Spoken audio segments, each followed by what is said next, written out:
Halo teman-teman, selamat datang di channel Akpres. Perkenalkan, nama saya Farhan Fahruroji selaku tutor di Fisika SE. Dan di video kali ini kita akan membahas bab tentang gelombang mekanik dan bunyi.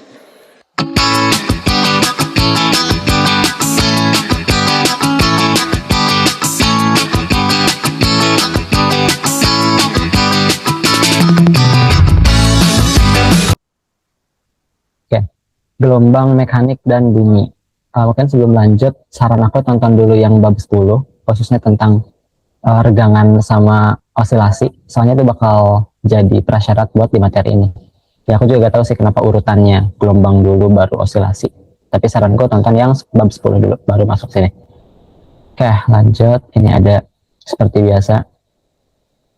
Apa yang akan kita pelajarinya ini banyak banget sekarang. Mulai dari gelombang, definisinya itu gangguan yang merambat oleh suatu medium dan membawa energi tanpa memindahkan materi. Ya mungkin udah sering lihat juga ya gelombang itu kayak gini. Misalkan ini gangguannya cuma satu atau disebut pulse, jadi bakal merambat ke kanan gitu. Yang perlu diperhatiin mungkin ini membawa energi tanpa memindahkan materi. Jadi materinya ya tetap di situ kan si talinya. Dia cuma gerak ke atas bawah doang, tapi energinya itu yang ke kanan. Gitu. Oke, lanjut. Jenis-jenis gelombang ada dua, gelombang mekanik sama gelombang elektromagnetik. Bedanya ini sih, kalau mekanik memerlukan medium, contohnya di air, di udara, atau di batuan juga bisa, yaitu kalau gelombang elektromagnetik tidak memerlukan medium, yang bergelombangnya juga sesuai namanya, elektro dan magnetik, medan elektro dan medan magnetik. Tapi kita belum bakal belajar ini sih, buat sekarang. Oke, terus ada gelombang dibagi dua juga, ada transversal sama longitudinal. Oke, transversal dulu, itu getaran partikelnya tegak lurus terhadap arah rambat gelombang. Ini contohnya, misalkan ini tali, si talinya kan ini geraknya ke atas bawah kan, tapi gelombangnya itu sendiri sama energinya itu geraknya ke kanan, jadi tegak lurus. Beda sama longitudinal. Kalau longitudinal sejajar. Ini pergerakan udaranya itu bolak-baliknya horizontal kalau di sini, dan energinya juga bergerak secara horizontal. Dia sejajar gitu. Lanjut, frekuensi dan panjang gelombang. Kayaknya ada fungsi gelombang itu fungsinya X sama T ya, fungsi terhadap X sama T. Kalau di getaran itu kan Y-nya cuma terhadap waktu aja kan. Kalau di gelombang, karena dia panjang, jadi si Y itu kan ini simpangan dari titik setimbang. Dia itu kita butuh ini buat tuh X sama T. Maksudnya tuh kayak kapan sama di mana yang si Y yang mau kita cari gitu.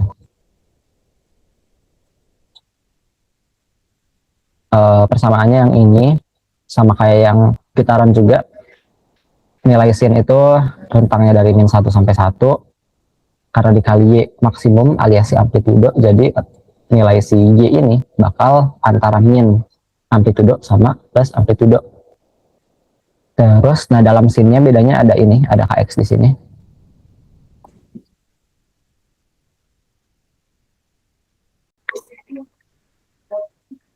Oke, lanjut. Ini ada parameter gelombang mungkin ya, judul yang lebih tepatnya. Karena enggak ngebahas frekuensi dan panjang aja di sini. Ada banyak. Oke, coba mulai dari istilah-istilahnya di sini. Ya, parameter gelombangnya sendiri. Kesimpangan, kalau YM ini ya maksimum, itu amplitudo. Simbolnya bisa A juga, A kapital. Terus ada K, bilangan gelombang, nilainya ini, 2Pi dibagi lambda, lambdanya itu panjang gelombang, omega frekuensi sudut, F frekuensi, yaitu jumlah getaran tiap detik. Terus ada periode, simbol T besar, waktu yang dibutuhkan untuk satu siklus getaran penuh. Oke, coba lihat ini sekarang fungsi gelombang. Ini mirip di getaran, tapi di getaran itu kan fungsi gelombangnya ini, ya terhadap T aja kan, yaitu simpangan, jadi simpangan saat waktu tertentu itu kalau di getaran. kayak misalkan di Pegas gitu, ya ini simpangan pas kapan gitu. Kalau pas detik 0 misalkan di sini gitu-gitu kan. Nah kalau di gelombang itu kan gini ya,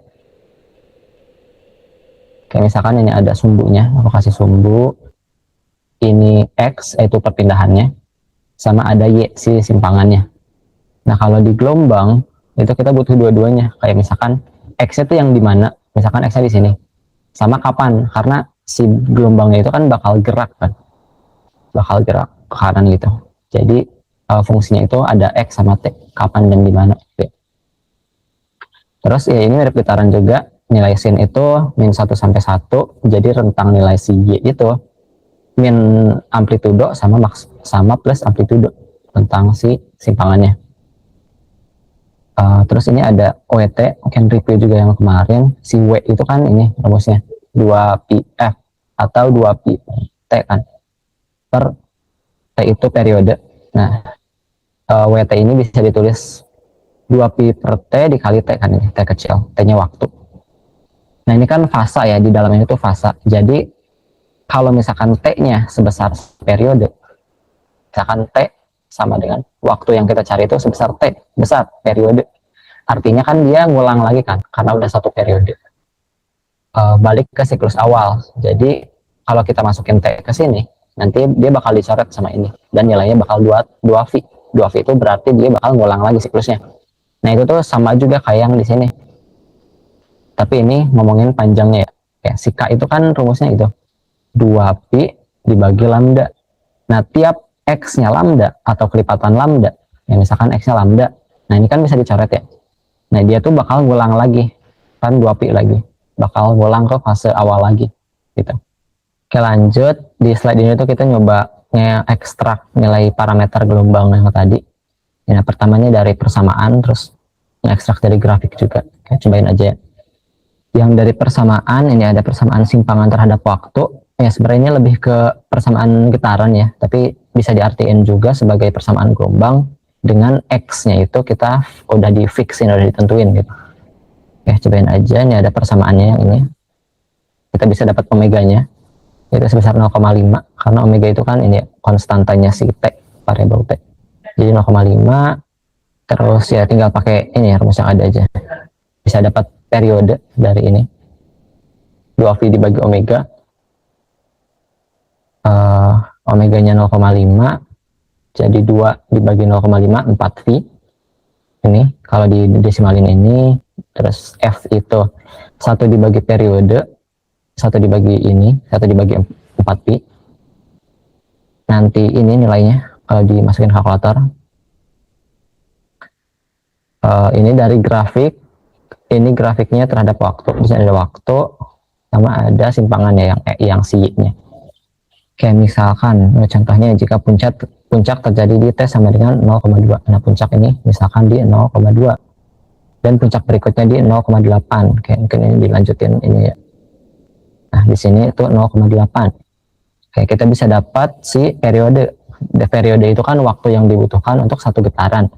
Nah, satu getaran tuh ya ini. Contohnya dari sini ke sini. Ini kan udah satu cycle ya. Udah ngulang lagi tuh. Ya udah waktunya berapa? Dari 0,2 sampai 0,8. Tinggal dikurangi aja kan. 0,8 dikurangi 0,2. Jadi waktunya 0,6. Itu untuk si periodenya. Terus untuk si frekuensi tinggal 1 dibagi periode. Ya 1 dibagi 0,6 nilainya segini.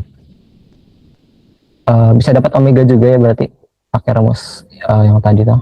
Tinggal dipindah ruas aja, jadi omega itu sama dengan 2pi dibagi T kan. Ya tinggal dimasukin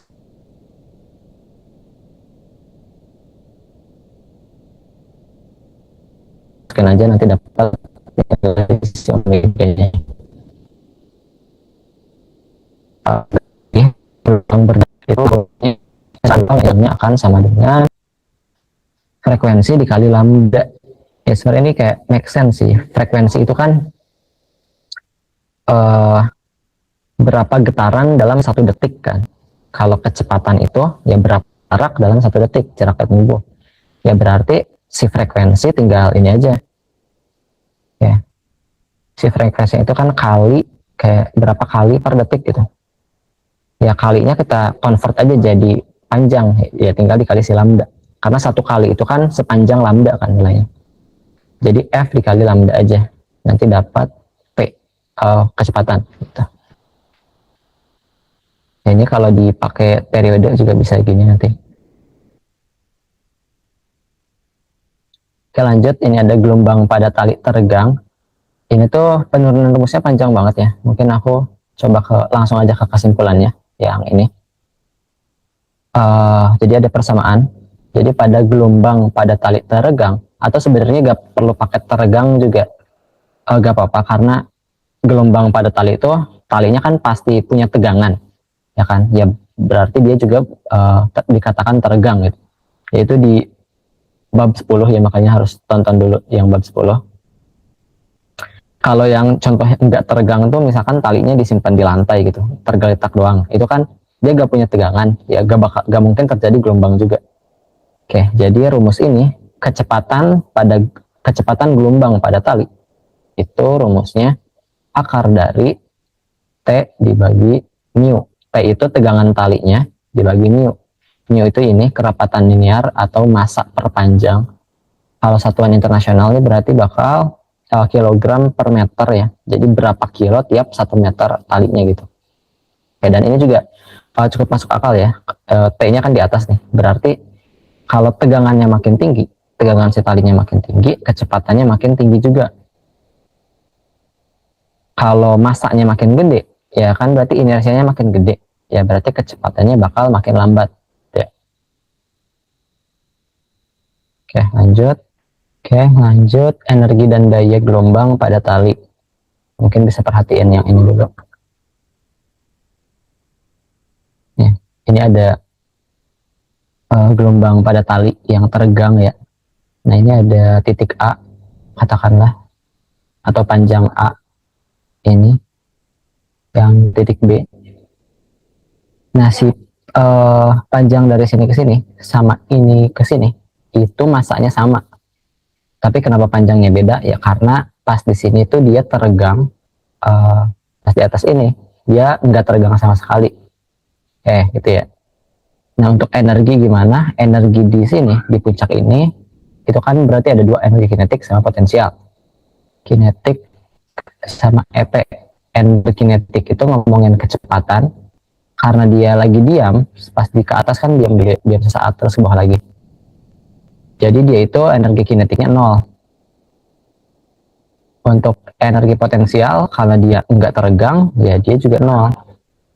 Oke, sekarang yang di si B itu energi kinetiknya kan ini, kecepatannya lagi pas paling cepatnya di situ, di tengah itu. Jadi energi kinetiknya maksimum. Energi potensialnya karena dia juga teregang maksimum di situ, jadi EP juga maksimum. Gitu. Nah, untuk nilai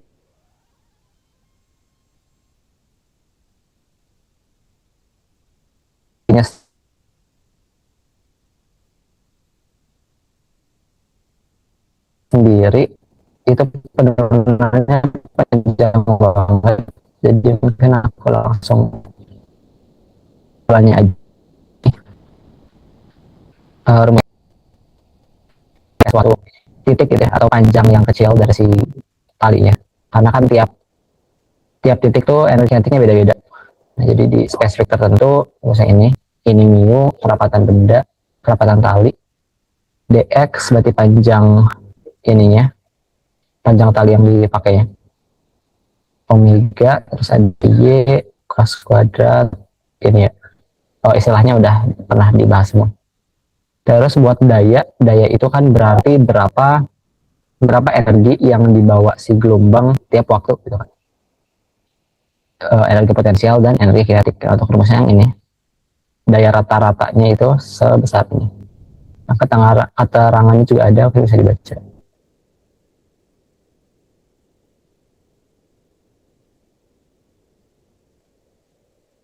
Lanjut, ada sebuah tali tegang memiliki kerapatan linear mu sebesar ini. Agar gelombang merambat dengan kecepatan v 50 meter per sekon, berapa tegangan yang diperlukan? Ini tinggal pakai rumus yang ini ya. Jadi sama dengan akar dari uh, apa tadi, tegangan dibagi mu ya. Kalau apa ya, yang di atas tuh yang ngebikin dia makin cepat itu kan tegangan, yang bikin dia makin lambat ya si masanya. Terus diakarin.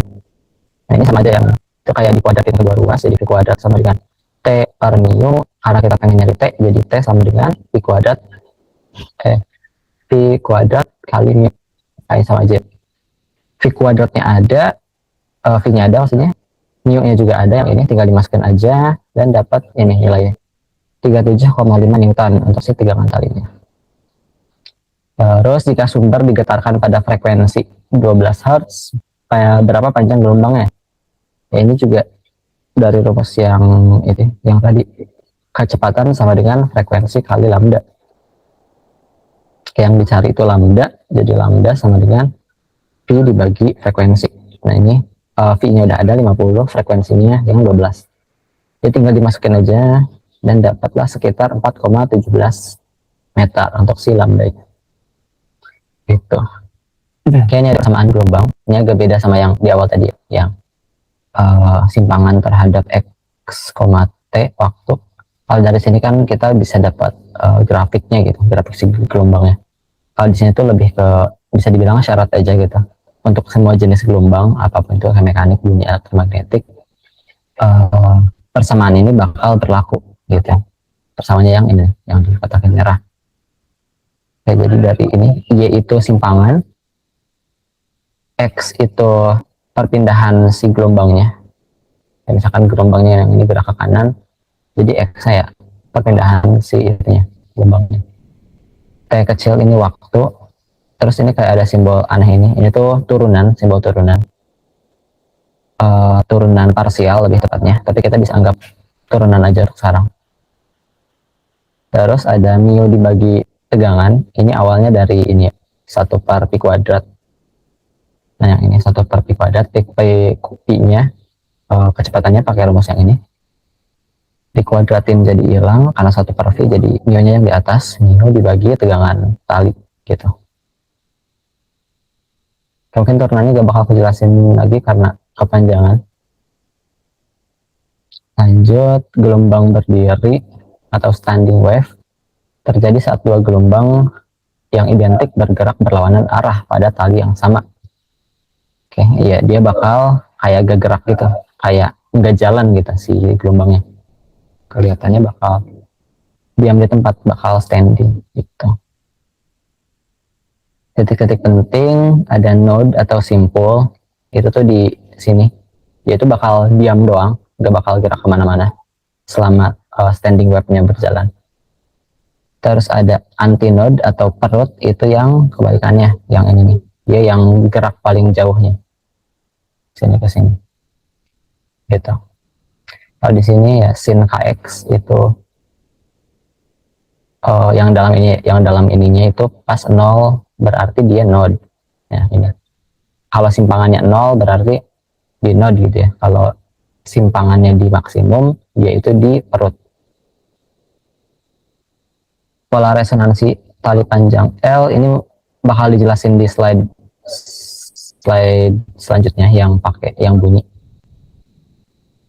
Ya, yang ini juga bakal dijelasin di slide ini bawah. Ini dulu refleksi gelombang. Ada, oke, ini misalkan ada tali. Nah, kalau ujungnya pertama tuh diikatnya, kalau ujungnya di sini diikat, ya dia bakal ngebalikin ini ya, ngebalikin arah gelombangnya yang awalnya geraknya kayak gini, nanti pas kembali tuh kebalikannya. Kalau biar dibikin bebas, ujungnya bebas, itu pantulannya terbalik ya. Jadi pas kembali lagi dia bakal ke atas juga si gelombangnya. Kalau fix, ya berarti ujungnya bakal membentuk node, dia bakal gak gerak. Kalau dia dibebasin, ya berarti ujungnya bakal membentuk perut kan, gerak gitu. Oke, lanjut. Oke, ini gelombang berdiri dan alat musik.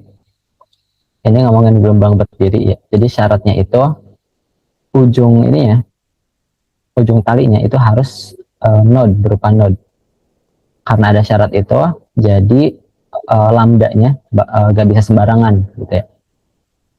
Oke, lambda paling mungkin pertama tuh ini yang fundamental frekuensi ini, yaitu kayak gini bentuk gelombangnya. Nah, nilai lambdanya berapa? Lambda sama dengan lambda itu kan panjang gelombang kayak satu gunung satu lembah. Nah, ini baru satu gunung. Kalau diperpanjang itu kan kayak gini kan.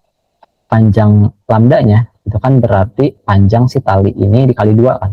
Jadi L kali dua, 2L gitu. Panjang ininya L ya, sebesar L di sini. Terus kalau di sini selanjutnya apa? Lambda yang mungkin lagi itu bisa gini, si panjang gelombangnya. Yang penting di ujung ini jadi node ya. Ya di sini berapa panjang lambdanya? Lambda itu satu gunung satu lembah, ya berarti sama dengan si L kan. Jadi lambdanya sama dengan L. Terus di sini gimana? Third harmonic. Lambda sama dengan, oke, dan ingat lagi satu lambda itu satu gunung satu lembah, jadi dari sini ke sini. L-nya kan dari sini ke sini, ya berarti panjang lambda itu ini kan 2/3 dari panjang L-nya, panjang talinya. Dia 2/3 panjang L. Kalau ini berarti setengahnya ya, setengah dari L. Nah, ini tuh ada polanya ternyata. Dia itu 2 dibagi N sebenarnya. N itu bisa disebut juga jumlah ininya, jumlah perutnya gitu. Kalau di sini 2 dibagi N-nya berarti jadi 2. Ini N-nya 3, di sini N-nya 4, 2/4 L. Jadi secara umum tuh lambda ke N sama dengan 2 dibagi N dikali L. Nah, itu untuk lambdanya. Karena lambdanya harus spesifik gini, frekuensinya juga bakal spesifik gitu. Ingat rumus frekuensi dari yang ini, P sama dengan F dikali lambda. Frekuensi itu berarti V dibagi lambda kan. V itu bisa dari rumus yang sebelumnya buat V di tali. Itu kan akar dari tegangan tali dibagi mu ya.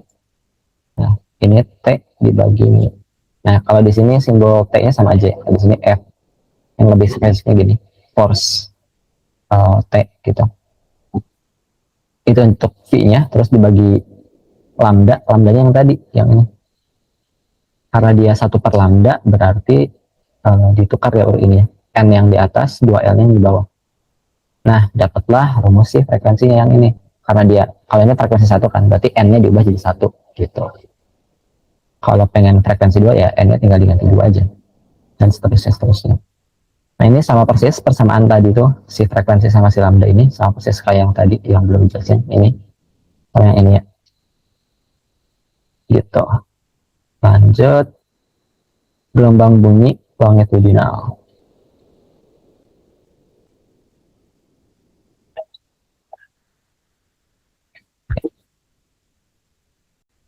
Ya, ini gelombang bunyi longitudinal.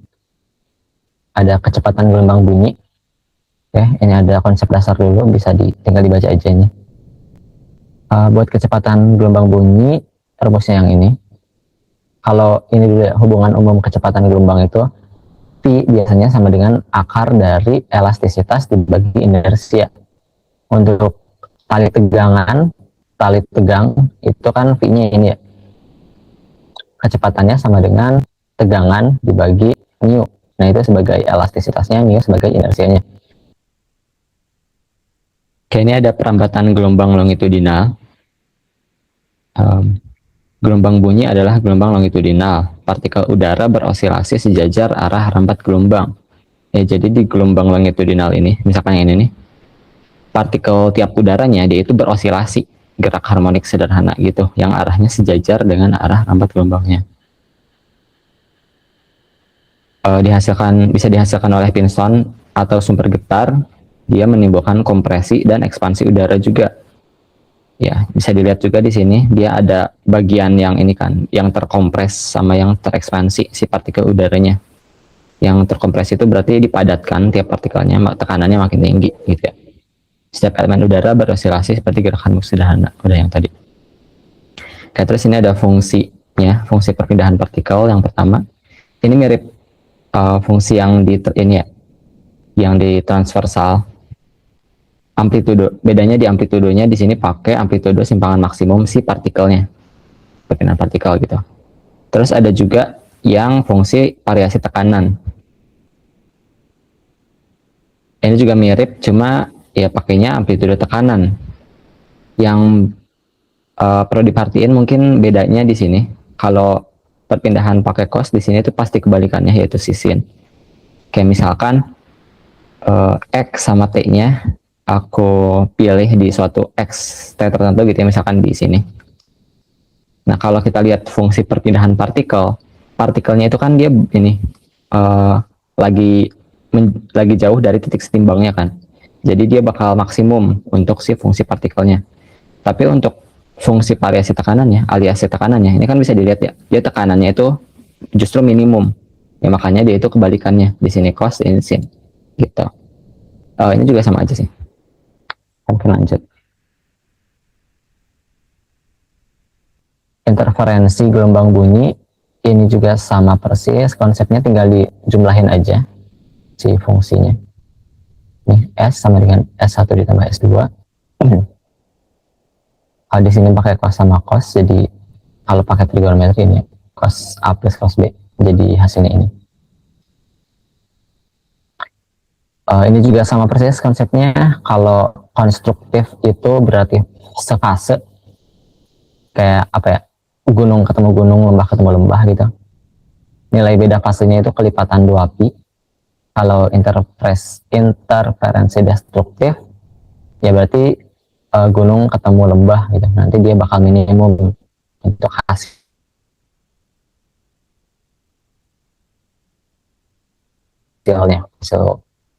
hasil interferensinya. Ini cukup spesifik sih. Jadi kalau misalkan ada gelombang yang sama persis, nih misalkan ada gelombang yang sama persis, tapi jaraknya beda, buat nentuin dia bakal interferensi konstruktif atau interferensi destruktif, itu dihitung ininya, nilai fasenya, beda fasenya, nilainya yang ini. Kalau dia interferensi gelombang bunyi, ini konsepnya sama aja kayak yang transversal, tinggal dijumlahin aja nilai ininya, simpangannya kayak gini. Terus ini karena pakai cos, jadi kalau pengen digabungin pakai rumus trigonometri pakai yang ini.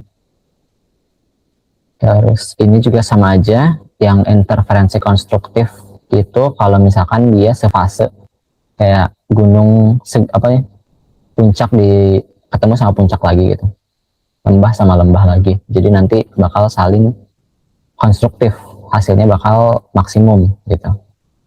Itu terjadi kalau beda fasenya kelipatan 2 V gitu ya. Kalau ini misalkan 0 berarti kan ya sama persis malah kalau 0. Kalau beda 2 V ya berarti dia itu digeser 2 V ya, tapi kan gunung bakal ketemu gunung lagi, lembah bakal ketemu lembah gitu. Makanya terjadi interferensi konstruktif.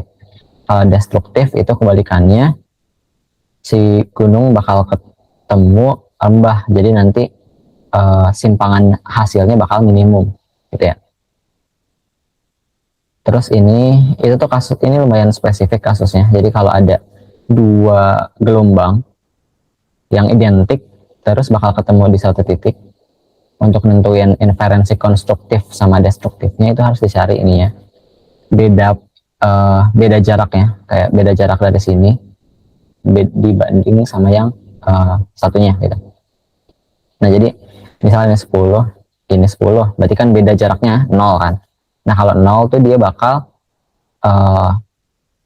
maksimum ininya interferensi konstruktif karena dia identik. Jadi ya ini misalkan dari awalnya ke sini, dari gunung dulu awalnya, ya pas ketemu dia bakal sefase lagi gitu. Ini ya, jadi kalau si bedanya itu kelipatan kelipatan lambda, itu bakal sefase gitu. M itu ini ya, bilangan asli 1, 2, 3 gitu. Ini juga sama. Ya gitu.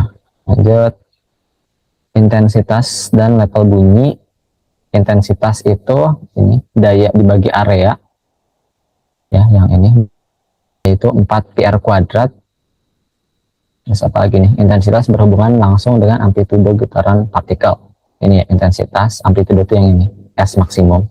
Ini berhubungan secara kuadratik gitu.